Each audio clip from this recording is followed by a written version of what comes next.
Hello guys welcome back to my channel Bengali মেয়ে non Bengali ও টক মিষ্টি ঝাল ব্লগে তোমাদের অনেক অনেক অনেক ওয়েলকাম। তো বন্ধুরা আজকে হলো বিহারের 3 নম্বর দিনের ব্লগ তোমাদের সাথে শেয়ার করছি। তো দেখলেই বিয়ে তো হলো, বিয়েতে ওখানে স্টেজে ঠিকঠাক ভিডিও করা হয়নি। তো এই স্টেজে প্রথমে জয়মালা হয়েছে, তারপর রিং সেরিমনি হয়েছে, এরপর হচ্ছে বড়রা সবাই এক এক করে ওদের সাথে ফটো তুলছে এবং ওরা ওদের পা ছুঁয়ে প্রণাম করছে এবং ওদের হাতে পয়সা দেওয়া হচ্ছে, যে যেমনটা পাচ্ছে 100, 200, 500, 50, যার যেমন ক্ষমতা। তো সেই রকম দেখতে এখানে আমি আর আমার বড় চলে এসেছি, আমরাও ফটো তুলে নিলাম। ফটো তুলে আর প্রণাম করতে বলছি, আমি আমার ইয়ার্কি মারছি যে যেই কাজটার জন্য স্টেজে এসেছি সেটা তো করলেই না।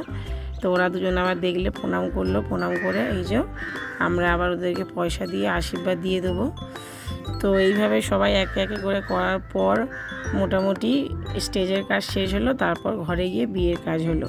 তো আমি আর সারা রাত জেগে বিয়ে দেখিনি বন্ধুরা, কারণ আমার ছেলে দুটো সারাদিন সেদিনেই বিয়ে ছিল, যেদিন আমরা ট্রেন জার্নি করে গিয়েছিলাম, আর সেদিনের জার্নিটা আমাদের খুবই কষ্টকর ছিল, তোমাদের সাথে শেয়ার করেছি।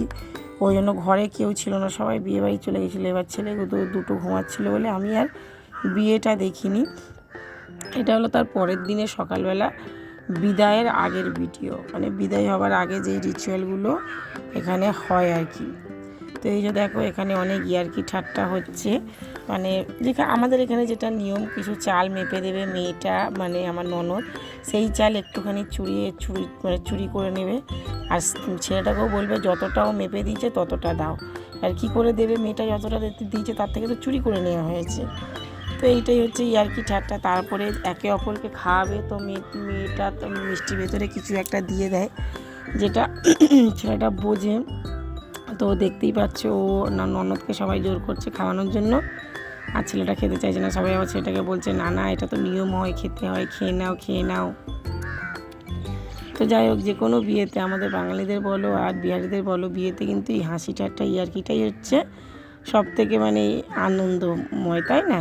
যে সবাই যে আমরা ইয়ার্কি করি বা কিছু কিছু নিয়ম আছেই ইয়ার্কি ঠাট্টা হাসি মজার জন্যই, যেমন আমাদের ঘর ধরা জুতো, মানে ঘর ধরা, তারপরে অনেক কিছু, যেমন আমাদের কিছু কিছু নিয়ম আছে, সেই রকম কিছু কিছু নিয়ম। তো যাই হোক, এখানে তো বিহারের রোজই দিন এখন বিয়ে চলছে, চারিদিকে গান, আমি তো বুঝে উঠতে পারি না কখন ভিডিওটা এডিট করে তোমার সাথে শেয়ার করব। আর তার উপরে হচ্ছে এখানে নেটের প্রচুর প্রবলেম। তো যাই হোক বন্ধুরা, ছেলেটাকে তো কোনো রকম, মানে আমার নন্দাইকে কোনো রকম তো পটিয়ে পাটিয়ে মিষ্টিটা খাওয়ানোই হলো। আর তারপরে যেটা সবচেয়ে কষ্টের মুহূর্ত বন্ধুরা, যেটা প্রত্যেকটা মেয়ের জীবনে মানে সত্যি খুব কষ্ট, মানে সব খুশির মধ্যে এই মুহূর্তটা সত্যি খুব কষ্টের হয়। আমরা যে এত শপিং, এত কেনাকাটা, বিয়ে বিয়ে বিয়ে বলে ভেবে ভেবে করি, বা এত দূর থেকে এসেছি আমি কলকাতা থেকে এই বিয়ে অ্যাটেন্ড করতে, কিন্তু এই মুহূর্তটা ভাবলেই যেন বুকটা ভরে যায়। এই যে আমার ননদ চলে যাচ্ছে, আর আমার বড়রা সবাই মিলে গাড়ি ধাক্কা দিয়ে আর কি বিদা করে দিচ্ছে, যেহেতু আমার বড়রা ভাই হয়।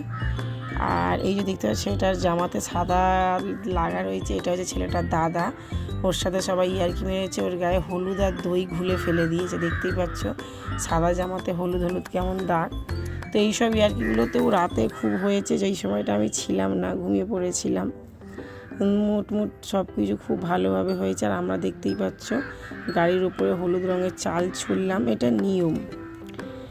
তো তারপর বন্ধুরা দেখো, রাতের অন্ধকারে বউ ঘুরতে বেরিয়েছে। আমাদের এখানে তো বৌমারা তো দিনের বেলা ঢ্যাং ঢ্যাং করে বাইরে বেরোয় না। তো শাশুড়ি বললো চলো তোমাকে একটু আশেপাশের আমাদের এখানে যে দুর্গা মন্দির, আমাদের কলকাতায় যেমন অনেক দুর্গা ঠাকুর পুজো হয়, কিন্তু এখানে পুরো মানে অনেকগুলো গ্রামের একটাই জায়গা আছে যেখানে দুর্গা মায়ের পুজো হয়। তো সে আমাদের ঘর থেকে আধ ঘন্টা দূরে। তো শাশুড়ি বললো এই চলো রাত্রেবেলা শাড়ি পরে ঘুমটি দিয়ে তোমাকে ঘুরে নিয়ে আসি।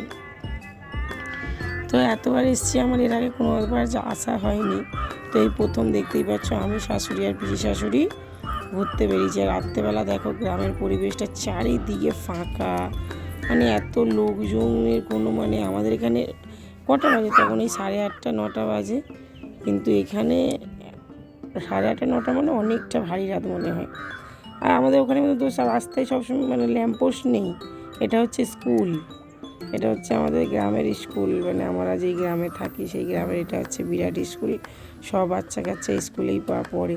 আর আমরা মেন রোড দিয়ে যাচ্ছি, দেখো বন্ধুরা মেন রোডও কতটা অন্ধকার, কোনো তো ল্যাম্পপোস্ট নেই, খালি যে ঘরগুলো রয়েছে সেই ঘরের মাঝে যে একটা আধা লাইট জ্বলছে, সেই লাইটটুকু। তো মোটামুটি বিয়েবাড়ির মহল কাটিয়ে সারাদিন একটু রেস্ট নিয়ে তারপরে রাতে একটু শাশুর সাথে ঘুরু